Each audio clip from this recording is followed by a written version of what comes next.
The sun had almost set on the desert planet of Ralos. The wind was dry, the air full of dust. Rhett, a lone human scavenger, sat by his small fire. He had built a shelter using broken ship parts and old crates. It wasn't much, but it kept him alive. He had no family, no friends, just silence day after day. That was the life he chose after the war ended. But on this day, something strange happened. He heard the chains first. Clink, clink, drag. Rhett grabbed his old plasma knife and stood up, alert. He expected a beast, maybe a rogue drone, but instead, he saw her, a woman. She fell on her, knees just a few steps from his fire. Her skin was pale with a slight glow, almost silver. Her hair was messy, tangled with sand. Metal chains hung from her wrists and ankles, dragging behind her. Her breathing was heavy. She looked like she hadn't eaten in days. Her body was thin, bruised, and dirty.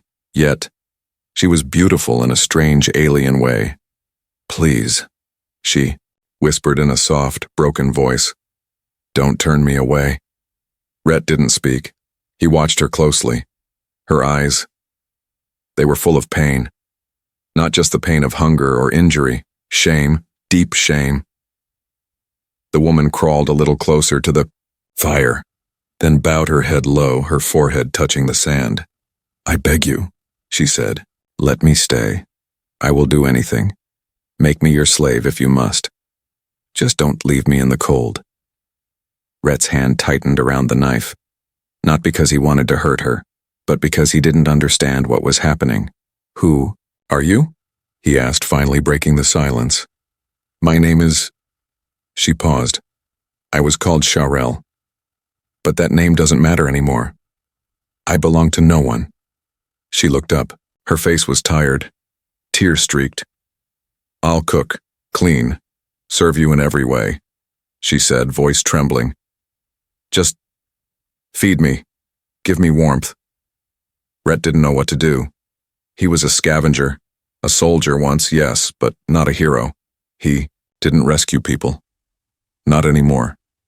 Still, something inside him changed as he looked at her. He slowly moved toward her and offered a water flask. She looked at it like it was gold. He placed it beside her, then backed away. Cheryl grabbed it, with shaking hands, and drank greedily. She coughed, then drank again. The water spilled down her chin, but she didn't care. She looked like she hadn't tasted clean water in weeks. Next, Rhett opened a sealed pack of dry food and threw it toward her. Cheryl crawled to it. She didn't act like a woman, more like a broken thing. She didn't ask questions. She didn't even look him in the eye. After a few bites, she wrapped her arms around herself and cried. The wind howled louder now, shaking the metal walls of Rhett's shelter. He looked down at her. She was still on the ground, still afraid. He could walk away. He could sleep and forget all of this. But something about her.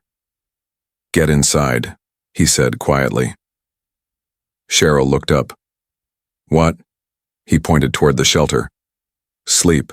There, you'll freeze out here." Her lips parted. She looked unsure. I can sleep outside. I'm used to it. I don't need comfort. I can lie by your door like a pet if you want." "You're not a pet," he said. She stared at him for a long moment. Then, without another word, she crawled toward the shelter. She didn't stand up. Even when her chains caught on the door frame, she stayed on her knees. Rhett watched her as she curled up in the corner of the room. She didn't even ask for a blanket. That night, he couldn't sleep. He sat by the fire, staring at the stars through the cracks in the roof. His mind kept going back to her words. "Make me your slave, human." No one had ever said something like that to him before. But why would someone so beautiful, so broken, come to him? Out here, in the middle of nowhere? There were no answers, only questions, and the soft, broken sound of an alien woman crying in her sleep. The next morning, the desert wind had softened, and inside the small shelter made of metal and broken dreams, Sharel lay curled like a child, still asleep. Rhett stood near the door, holding a dented mug of warm liquid. He hadn't slept. He had spent the whole night thinking, Not about war. Not about survival. About her. About the woman who had crawled to him in chains and called herself a slave. Now in the quiet morning light he watched her chest rise and fall slowly. Her skin shimmered slightly, not with beauty, but with something unnatural, something altered. Her collar blinked, a soft red pulse, hidden under the grime and bruises, but now visible in daylight. A tracker. Rhett's jaw tightened. He had seen this before, not on humans, on property. On sold creatures from planets where honor had a price. Cheryl stirred. She opened her eyes slowly, blinked against the light, and then sat up fast, panicked, like a hunted animal.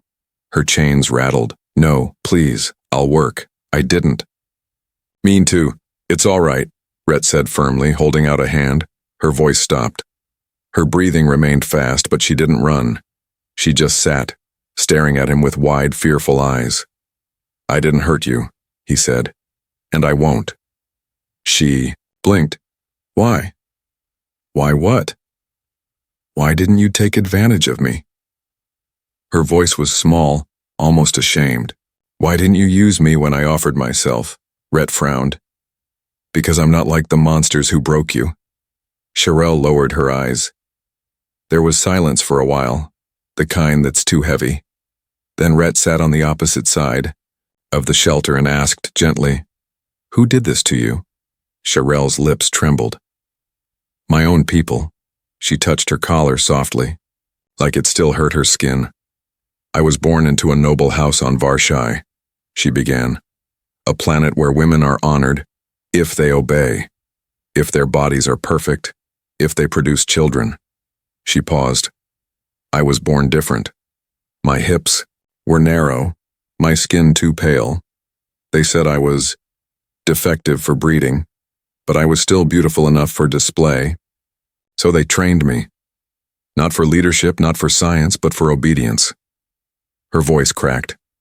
I was made into a gift, something to be passed from one house to another, and when I refused my third pairing, they punished me. Rhett stared at her in disbelief. They paraded me in public, she whispered. They put this collar on me and sold me to a traitor. He brought me here. Told me I'd die in the sand. She looked up at Rhett, eyes full of shame. And I almost did. He didn't know what to say, not at first. But then he walked over to her and gently placed a piece of fruit in her hand. Eat, he said. She hesitated, then took a bite, slowly. She chewed like someone learning how to live again. You don't belong to anyone, he added. Not anymore. But the collar, I'll find a way to remove it. Cheryl looked at him, something soft in her eyes, a flicker of hope. Just then the shelter's alarm blinked once, quiet but clear. Rhett turned his head fast. Motion, he said under his breath. He checked the radar, a small heat signature, not far, coming from the northern ridge. Cheryl froze. They found me. Who? The trader's guards? Or bounty seekers? I don't know. But they'll kill you if you protect me. Rhett looked at her. Really looked. She wasn't a danger. She wasn't lying. She was a broken soul, desperate to live like a person again. He walked to a crate and pulled out his old earth rifle. Battered, worn, but still useful. You won't go back, he said. You'd fight for me? She whispered. I've done worse things for less reason, he said with a slight smirk. Cheryl didn't smile. Not yet, but her hands stopped shaking. She stood up shakily and faced him. I'm not strong, she said. You don't have to be, he replied. Just stay close. Outside, the wind had changed. Someone was coming, and for the first time in years, Rhett had something to protect that wasn't just himself.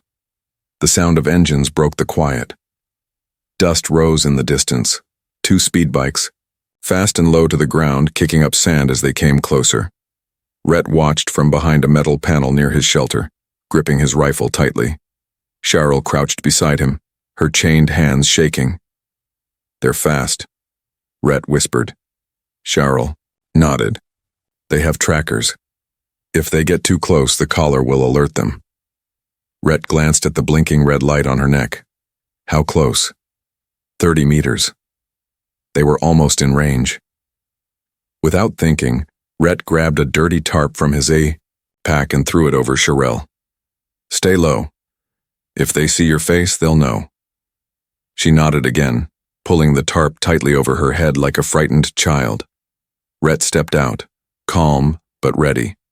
He stood in front of the shelter with his rifle at his side, looking like just another desert scavenger. The two riders slowed as they approached.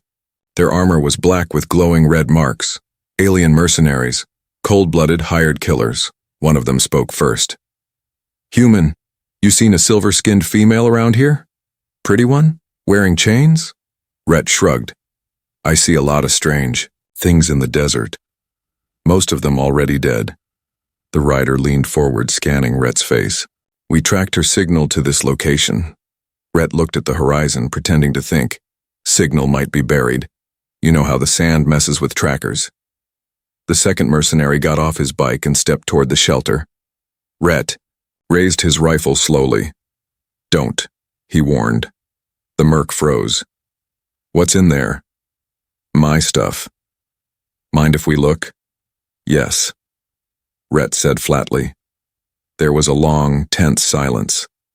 Then the first mercenary sighed. You humans always play the hero. Fine, you got 20 minutes, then we come back with more men. The bikes sped off, disappearing behind a dune. Rhett exhaled and turned back toward the shelter. Sherelle? She pulled off the tarp and crawled out. Her eyes were wide, her breath fast. They'll come back, she said. I know, Rhett answered. That's why we leave now. He packed quickly. Water, food, his rifle, a few tools. He tossed a cloak to Sherelle. She held it carefully. You still don't want me as a slave? No, he said. I want you alive. As they walked deeper into the desert, the silence between them grew heavier. Finally, she asked, Why do you care? Rhett didn't answer at first. But then he said, Because someone once saved me when I didn't deserve it. And I never paid them back. Sherelle lowered her eyes. They walked until the sun began to burn. The heat made the sand shimmer like liquid. Rhett kept them moving until they reached an old, broken supply pod half buried in the sand. He pried open the door. Inside, it was dark and cool. They entered, and Rhett slammed the hatch shut. Sherelle collapsed against the wall, breathing hard. Her hands pulled at the chains again like she was trying to scratch them off. I hate this collar, she said through clenched teeth. I hate what it means. Every time I move, I feel like I still belong to them. Rhett crouched beside her. Then let's break it. She blinked. You can't. It's locked to my DNA. If someone removes it wrong, it'll explode, Rhett finished. Yeah, I know. He held up a small device. But I also found an old army scrambler. Might work, might not. Sherelle stared at the tool in his hands. You're going to risk blowing up your shelter? Rhett gave a small smile. It's not much of a home anyway. He leaned close. Are you ready? She hesitated, then nodded slowly. Do it. Rhett attached the scrambler to the collar. A low hum began. The lights on the collar blinked faster, red, then yellow. Cheryl closed her eyes. Rhett held his breath. Beep, beep, click. The collar snapped open. It fell to the ground. Cheryl gasped and grabbed her neck. For the first time, there was no pressure, no beep, no red light. She touched her skin as if she couldn't believe it. I'm free? Rhett nodded. Yes, you are. Tears rolled down her cheeks. She didn't cry loudly. Just let the tears fall like drops from a broken cup. I don't know how to be free, she whispered. Rhett stood up. Then we'll learn together. She looked at him, her hands shaking. Not from fear anymore, but from something new. Hope. But outside, a small red drone hovered in the sky, watching, waiting. The enemy now knew she had removed her collar, and they were coming. The sun was falling again, casting long shadows over the desert. Rhett and Cheryl stood on a rocky hill looking down at the empty world around them. Behind them, the broken pod now lay cold and silent. Cheryl had no collar, no chains, but freedom didn't feel the way she expected. Her hands kept touching her bare neck as if she were still waiting to feel metal and pain. Her breathing was unsteady. "You all right?" Rhett asked. She looked at him. "I don't know," she whispered. He nodded slowly. "Come on. We keep moving before they catch our scent." They walked through the evening wind, wrapped in silence. After a while, Rhett stopped near a cliff edge and opened a hidden metal door. Inside was a narrow cave, old, dusty, filled with strange machines. "This was an old hideout," he said, "built during the war. Not even the satellites remember it's here." Cheryl stepped inside, staring at the dusty symbols on the walls. Some were human. Some weren't. "Did you live here before?" "For a few weeks, until it felt like I was hiding from ghosts." They sat inside. Rhett lit a small light. Cheryl folded her knees and stared at the floor. "You don't treat me like a slave," she said quietly, "but you still protect me. Why?" Rhett looked at her, then spoke with a voice like dry stone. "Because I saw how they looked at you, like you were property. I saw it too often in the war. I watched whole cities turn women into things." Paused. "My job was to break chains, not wear them." Cheryl was silent. Then she asked, "Were you a leader?" Rhett shook his head. "No, just a soldier, good with machines, bad with people. But you saved me," she whispered. He looked at her. "You saved yourself," he said. She smiled faintly, the first real smile since he found her. It was small, but real. For a few quiet minutes, it felt like the world had paused. Cheryl noticed something then. A photo on the wall, faded, torn. It showed Rhett in armor standing with other soldiers. His face was younger, but his eyes were still the same. "Tired," she said. "Huh? Your eyes. Even in this picture, they look tired." He chuckled. "That's war. It doesn't leave you." Cheryl stood up and walked toward the photo. Her fingers touched the image gently. "You were their master," she said. "No," he replied. "Just their brother. But you fought for them, led them." She turned to face him. "That's what makes a true master, doesn't it? Not someone who owns others, but someone others choose to follow." Rhett looked away. "That's not what I want to be." She stepped closer. "But it's what I need. I don't know how to live on my own yet. I don't know what I am without orders, without punishment." "You're a person," he said, his voice sharp now. "Not a tool. Not a slave." Her voice softened. "Then teach me how to be one." He stared at her. "Why me?" Cheryl's lips trembled. "Because when I fell in the sand, ready to die, I thought I would be kicked, beaten, used again. But you gave me water, food, shelter." Her voice broke. "You gave me a name again." She slowly knelt down in front of him, not as a slave, but as someone looking for strength. "Let me follow you. Not as your slave, but as your student. Your fighter, your shadow." Rhett reached forward and took her hand. "You don't belong behind me, Cheryl. Walk beside me." She looked into his eyes. This time she didn't look broken. She looked new. Just then the ground trembled. An old siren buzzed. Rhett ran to the console. "Motion sensors," he said. "They found us." "How many?" "Too many." Cheryl stood up. Her face was calm now. Focused.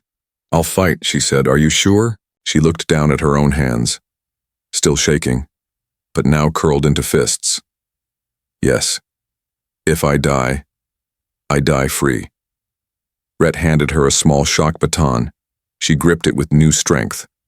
Outside, red lights blinked across the cliffs.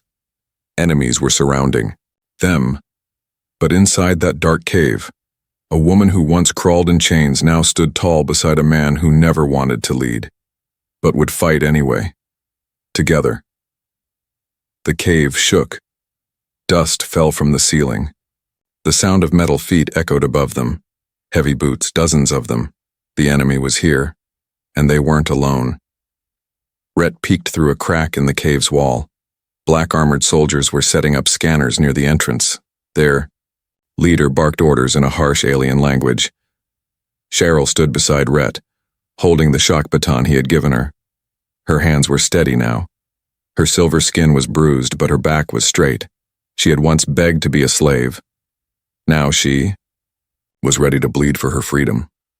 "They're blocking every exit," Rhett said. "We're trapped." "Then we fight," she replied. Rhett looked at her. Really looked. Her fear hadn't vanished, but something new had taken its place. Fire. Not rage, not revenge. Just a quiet, burning will to never be chained again. Rhett gave her a nod. "Stay close." He moved to the old weapons locker in the cave, opened a dusty panel and pulled out 2 grenades, an energy blade, and 1 smoke bomb. "It's not much," he said. Cheryl stepped forward. "It's enough." Suddenly, a blast shook the cave. Entrance, bright red light flooded the tunnel. "They're breaching," Rhett said. Without warning, the first drone flew inside. Rhett aimed and fired. A sharp crack of plasma. The drone exploded in midair. Now they knew they were inside. Footsteps. Shouts. Weapons charged. "Now!" Rhett yelled, throwing the smoke bomb. Thick gray clouds filled the room. The enemy stormed in, blind, coughing. That's when Cheryl struck. She leapt forward, her chain-wrapped fists cracking against one soldier's helmet. He stumbled. Another raised his blaster, but she ducked under it, jabbing the shock baton into his ribs. Zap! He collapsed, twitching. Rhett moved beside her, blade in hand. He cut down one guard, kicked another back into the wall. He had fought in wars before, but not like this. Not with someone at his side who was once considered worthless. More troops charged in. A shot hit Rhett in the shoulder. He grunted but kept fighting. Cheryl saw the blood. Something snapped inside her. She screamed and threw herself at the enemy, dodging blasts, swinging the baton like lightning. They weren't ready for her speed, or her fury. Rhett stumbled, falling to one knee. Cheryl ran to him, breathing hard. "You're hurt." "It's nothing," he said, pressing a cloth against the burn. "Just keep going." "No," she said firmly, dragging him behind a broken console. "We do this together, or we don't do it at all." He stared at her.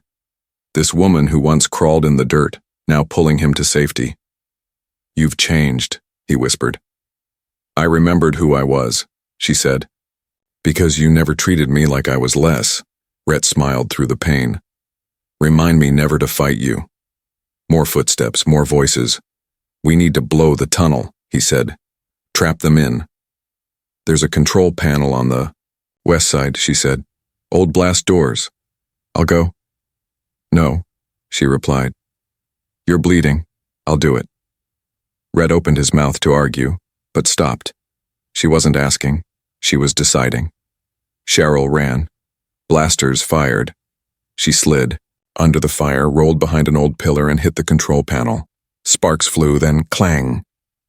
The tunnel doors slammed down with a thunderous sound, sealing the enemies inside. Silence. Only the heavy sound of their breathing remained. She returned to Rhett, panting. "It's done." Rhett stared at her like he was seeing someone new. "You saved me," he said. "You saved me first." She helped him up. Blood dripped from his shoulder. Her arm was bruised. Their clothes were ripped, their bodies shaking, but they were alive. They had spilled blood. Not for power, not for revenge, but for a single truth. Freedom is worth the pain. Outside the cave, the stars began to rise. Cheryl looked up at them.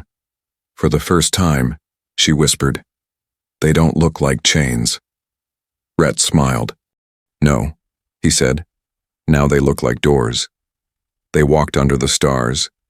The desert was quiet now. The fight was over, for the moment. Rhett's shoulder was bandaged, but he limped. Cheryl stayed close, supporting him. She didn't speak, Much. Neither did he. The silence wasn't cold.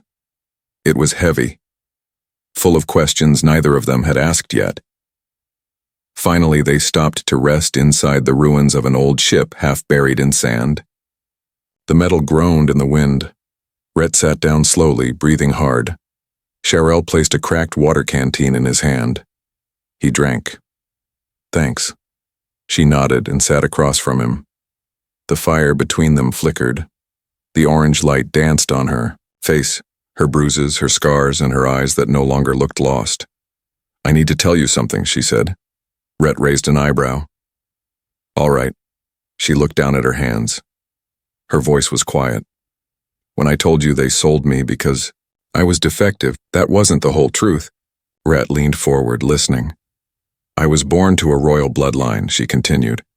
A house known for creating the next generation of queens. They train girls like me to be matched with warriors and nobles, to make powerful children. Rhett frowned. That's disturbing. Sharel nodded. But I wasn't rejected because I couldn't breed. I was rejected because I refused to do it on command. Her voice broke. I bit the air of another house during a ceremony. I didn't mean to. He touched me without asking, and I snapped. Rhett's eyes narrowed. And for that, they chained you? No, she said. For that, they erased me. They declared me a broken bloodline. I wasn't just useless. I was dangerous, a risk to the royal gene pool. She reached into a small pouch and pulled out a metal disc. This is the truth, my DNA key. Rhett stared at it. What does it do? It unlocks vaults, ships, even palace doors. They wanted. It kept alive, but under control. The collar wasn't just to track me, it was to program me. Now it made sense. Why they hunted her so fiercely. Why she was so afraid to be herself. They didn't want a woman, Rhett said. They wanted a tool. Sharel nodded slowly. And I gave it to you. Because I trust you more than anyone in my life. Rhett took the disc and stared at it. You're worth more than this thing, he said. She smiled weakly. I didn't know that. Until you told me. Just then, a faint beep came from Rhett's wrist communicator. He tapped it. A static voice broke through. Rhett, come in. Base to Rhett. We picked up your emergency signal. Respond. He looked at her. It's the old Earth command post. They must have picked up my emergency beacon when we fought back in the cave. Cheryl's eyes widened. Will they help us?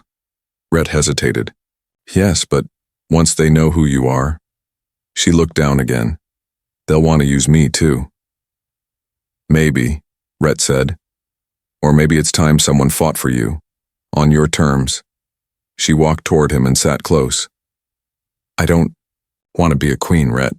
I don't care about palaces or power. I just want to wake up one day and not feel like a thing. He looked at her. You already did. She placed her hand over his. Their fingers stayed still. But something inside them moved. Not desire, not duty. Choice. The wind howled louder outside. Something was coming. The night was not done with them yet. But in that shipwreck, a woman once, made to serve, had finally chosen her own path, and the man who once lived only to survive, now had someone to protect, not out of pity, but out of respect, and maybe something deeper. The morning came with fire.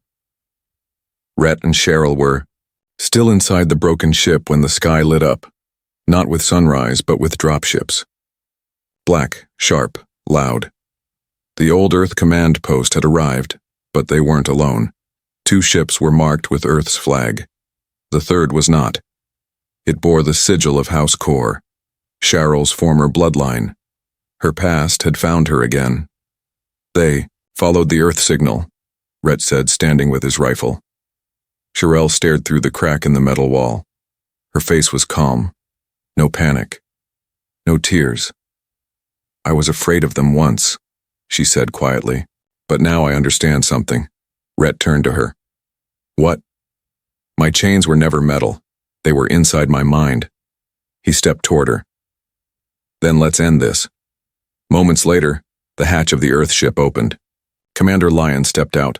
Tall, scarred, human. Rhett raised his hand. Rhett, Lion called, voice rough. We picked up your beacon. Took us a while. Who's your companion? Before Rhett could answer, another ship's doors hissed. Open. Out came two nobles of House Core draped in silk armor holding DNA scanners. There she is, one of them said. Return the key, and we will leave the human alive. Cheryl stepped forward. I am not your key. The nobles looked at her and laughed. She speaks like she matters, one sneered. You were designed to kneel. Rhett raised his rifle. Say that again, and you'll be eating sand. Lion stepped between them. Everyone calm down.